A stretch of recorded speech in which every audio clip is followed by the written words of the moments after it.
The next question is again from your student, Dr. Ibrahim Almojel, and he asks, what's your view for the future of decision analysis?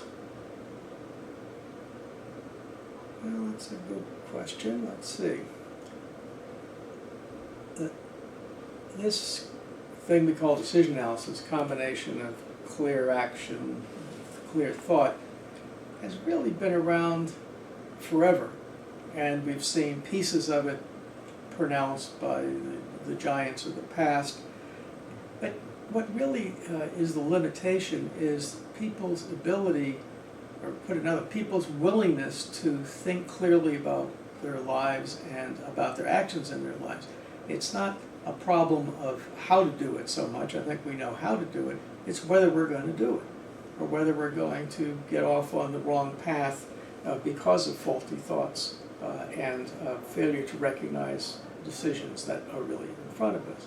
So I don't see it as a limitation in the, it's not like we only have bigger computers or something like that. It's just about the willingness to employ what we already know.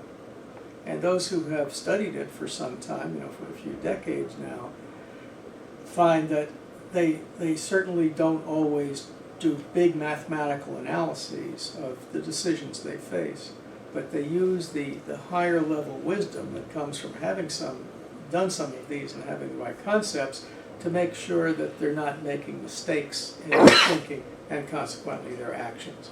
So that, I don't think it's good. The future's there for anybody who wants to have it, because it isn't contingent on anybody else's actions but your own to just employ this kind of thought and choice when you have something in front of you.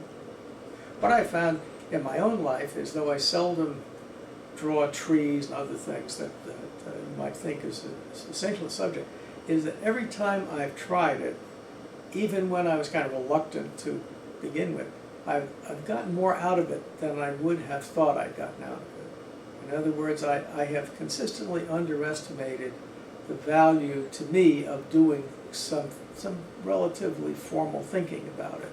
And that tells me it's probably much underutilized by even those who get it wholesale, so to speak, because they already know how to do it. Yeah.